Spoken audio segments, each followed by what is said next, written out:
The main characteristic of perfectionism is fear of failure. Perfectionist wants his success to be failure-free, a straight line, and this is realistically impossible. Failure is a necessary part of learning and living. We often stumble, make mistakes, reach dead ends, and need to turn back and start over again. The perfectionist, with her expectation of flawless progression to her goals, is detached from reality. She likes to think that her path to success can be and will be failure-free. It is better to be an optimist than a perfectionist. The optimist accepts that he will encounter obstacles and detours along the way. He tries to learn from his mistakes and move on. Failure is essential to achieving success. It is an inevitable part of life, of getting from where you are to where you want to be. For the optimist, failures are learning opportunities. You need to view the journey not as a straight line, but as something more like an irregular upward spiral. While the general direction is toward your objective, you know that there will be numerous deviations along the way. You need to accept that the journey will not always be smooth, that you will inevitably encounter obstacles on your path. Perfectionists tend to dwell on their failures, because when they succeed in achieving a goal, they immediately start worrying about the next goal and what would happen if they fail to reach it. The enjoyment of success is short-lived. Their self-esteem takes a constant beating as a result of failure. It is unthinkable for them to expose any weakness or imperfection. They pretend to be self-confident and showcase self-respect they do not actually feel. But dealing with challenges and risking failure increases our self-confidence. If we avoid hardships because we may fail, the message we are sending ourselves is that we are unable to deal with difficulty. For the perfectionist, achieving her goal is the only thing that matters.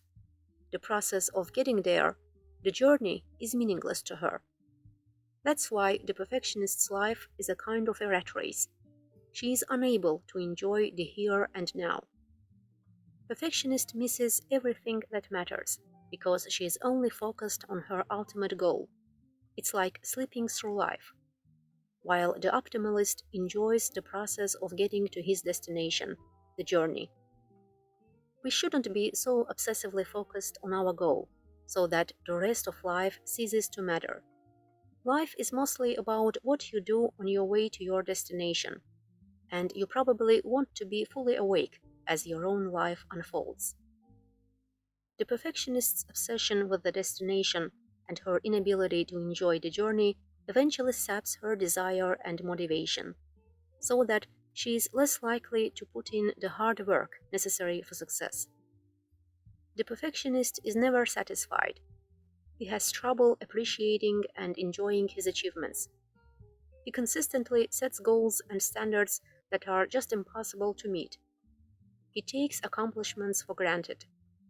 No matter what he has, how much money he has made, how wonderful his spouse is, how much recognition he receives from his peers, it is never good enough for him. Instead of setting realistic goals, perfectionists set unreasonable and unattainable standards for success. And because they can never meet these standards, they are constantly plagued by feelings of inadequacy, frustration, and depression. While stretching ourselves, pushing ourselves to greater heights can be a good thing, there is a point beyond which it becomes a bad thing. We need to accept that our limits are real. If our aspirations are overly ambitious, we become anxious. We are doomed to low self-esteem. The perfectionist thinks in black and white terms. Things are either right or wrong, good or bad. Less than stellar athletic or academic performance, for instance, will be perceived by the perfectionist as a catastrophe, and might lead her to avoid all further challenges. For the optimalist, there are countless points between the extremes which can be valuable. She can find satisfaction and happiness in a less than perfect performance. The perfectionist can be extremely hard on herself, as well as on others.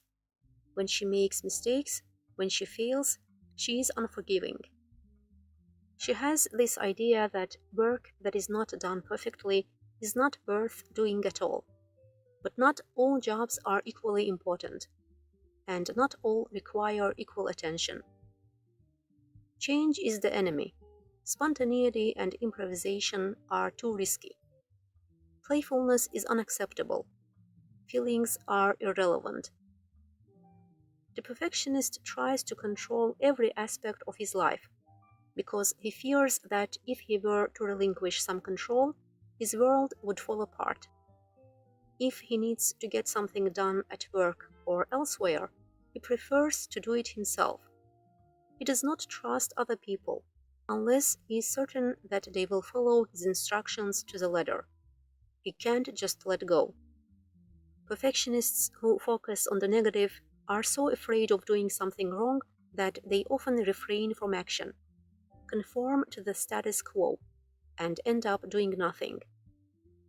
The optimalist accepts that making mistakes and experiencing failure are unavoidable. She can be dynamic and adaptable, open to different alternatives, and able to cope with surprises and unpredictable twists and turns. She knows that different paths may lead to her destination. She is flexible and open to possibilities.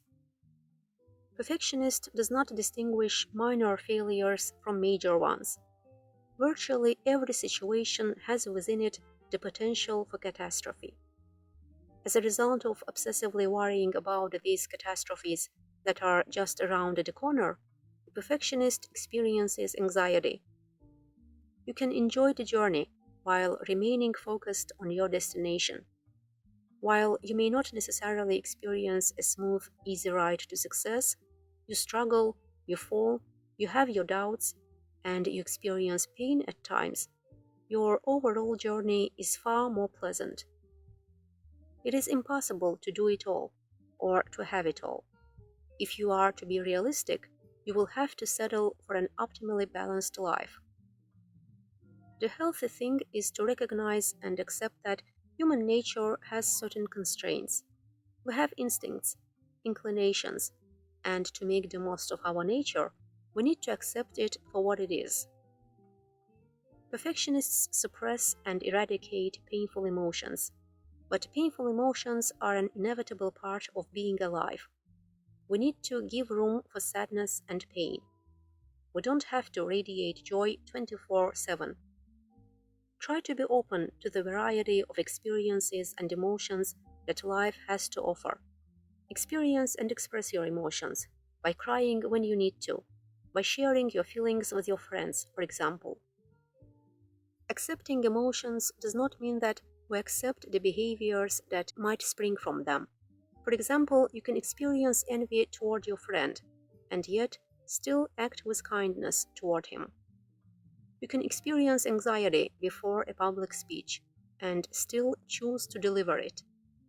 Acceptance is about recognizing things as they are and then choosing the course of action we deem appropriate and worthy of ourselves. At every moment in our life, we have a choice to be afraid and yet to act courageously, to feel jealous and yet to act benevolently. Perfectionists do not accept negative feelings. To them, a good person should be happy, confident, and courageous all the time. Negative emotions reveal weakness and should be avoided or suppressed at all costs. Optimalists accept negative feelings as normal in one's life. We should allow negative feelings, be aware of them, and grow with them. A perfect parent would be reluctant to let the infant make a mess while eating. She would either feed the child herself or constantly hover around him, cleaning up after him every time he spills something. The opposite of perfect parent is a good enough parent. A good enough parent recognizes the importance of learning by doing, of getting one's hands dirty, and will allow the baby to drop some food, smear her face, bring empty spoons to her mouth, and stick food in her hair. At the same time, the good enough parent makes sure that the baby gets enough food and is not in danger of poking herself with a fork. Future perfectionist children are under considerable pressure to achieve academically. They cannot enjoy the learning process and simply explore. Parents are often quick to praise the child and convey to him how much they love him when he performs well. And when the child feels that mom and dad love him more if he does well, he thinks that they will love him less if he does less well. The child begins to fear failure because he understands that his parents' love is conditional. It is important to praise children for their efforts, for that which is under their control, rather than for their intelligence, which is not.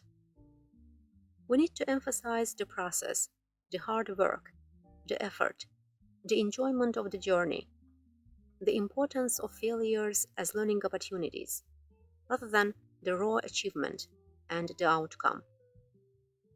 Telling children how smart they are leads to a short-term high, while in the long term, it hurts the child's motivation, performance, and well-being. Parents and teachers should constantly be asking children what they learned from others, from books, from their own mistakes and successes, not what prizes and grades they received. The perfectionist's fear of rejection in romantic relations prevents him from trying to initiate relationships, from making the first move, unless he is certain that his interest will be reciprocated. Not only is the perfectionist concerned about being rejected, but she also has unrealistic expectations of potential partners. The all or nothing mindset magnifies every imperfection into a deal breaker and prevents potential relationships from ever taking off. And then, if the relationship takes off, every bump, every disagreement, every conflict is catastrophized and experienced as a potential relationship ending threat. Perfect harmony, the absence of conflict, is considered the standard we should all strive for. The perfectionist expects her partner to be flawless and the relationship to be conflict-free. But little or no conflict within a relationship indicates that the partners are not dealing with important issues and differences.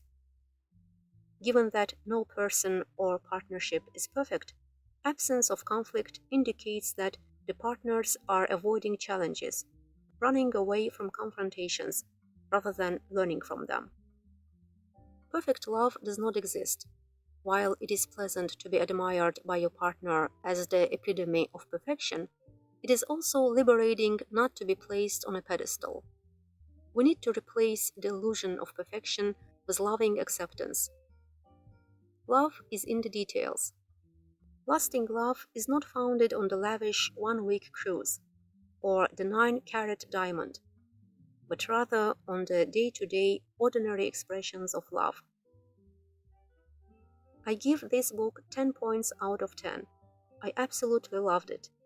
It was very helpful for me in getting rid of perfectionism, and I definitely recommend it for those who have the same struggles.